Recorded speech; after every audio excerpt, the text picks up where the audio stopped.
Yung mga nagsasabi ng scripted dyan, ha? So, titignan natin dun, ha? Tara, tignan natin. O, diba? Ayun na naman.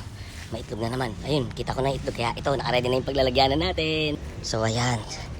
O, diba? Yung mga manok dito, pakalat-kalat lang. Ayan, kukuha tayo ngayon ng pang-ulam. 2, 3, 4, 5. So, ayun, nakikita na agad dun. Kitang-kita na agad dun. Ayun, may mga puti. So, itlog yan. So, ayan, tara kunin natin. Kitang-kita na agad puti.